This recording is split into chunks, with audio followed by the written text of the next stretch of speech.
We thought we had peaked on interest rates. Now there's talk that they could hit 8.5% before we see any relief.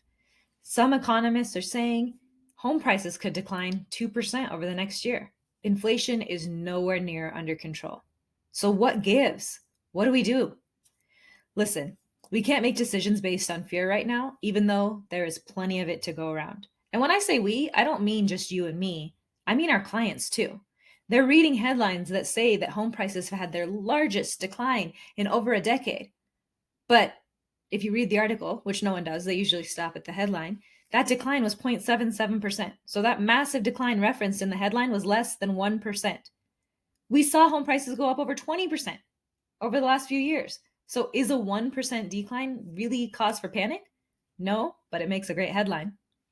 What we need to do is dive deeper into the data to make an informed decision and to help our clients do the same.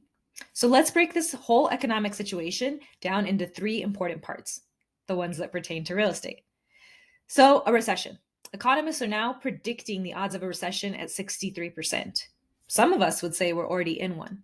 But the reason the higher ups aren't quite calling it yet is because the unemployment numbers remain strong.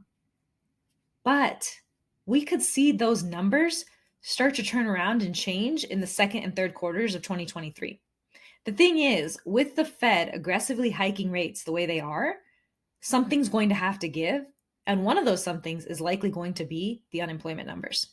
Economists are now saying, and I quote, it is hard to imagine a scenario where the US avoids a recession at this point.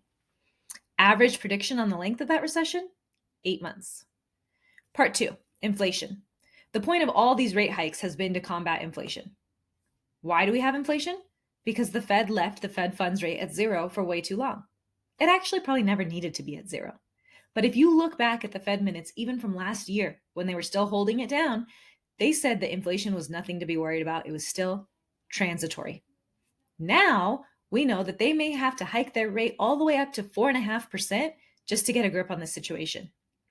Which leads me to part 3, interest rates. The point of all these rate hikes has been to combat inflation, but we haven't been able to count on the Fed at all to get that situation under control. What can we count on them for? 100% we can count on them to have a knee-jerk reaction. So tons of smarties out there are already saying that as soon as the US is clearly in a recession, as soon as the unemployment numbers start to turn, the Fed will start slashing interest rates. Some are saying this could happen in the fourth quarter of next year. 30% actually predict it'll be the fourth quarter of next year. But here is a very important detail for you and I, who are real estate professionals, to understand. We don't need the Fed to actually cut their rate in order for mortgage interest rates to improve. We just need to hint at it. We just need them to say they're considering it, and we could see 100 basis points improvement on mortgage rates. So what do you do with this information? First, before you talk to clients, consider a few things so you can formulate your response to their questions. Huge firms such as Blackstone are raising capital and waiting on the edge of their seats to grab real estate. We just heard from one of the best wealth advisors in the country. He manages a lot of money. He said a lot of his clients are within 3% of their buying window on real estate. So things move just a little bit and they're going to start grabbing homes up.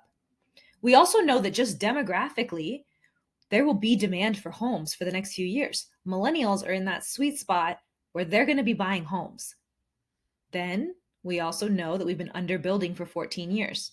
The single family starts numbers just came out for September. They were down 5% from the month before, down 18.5% year over year. So the supply of this product isn't going to magically appear.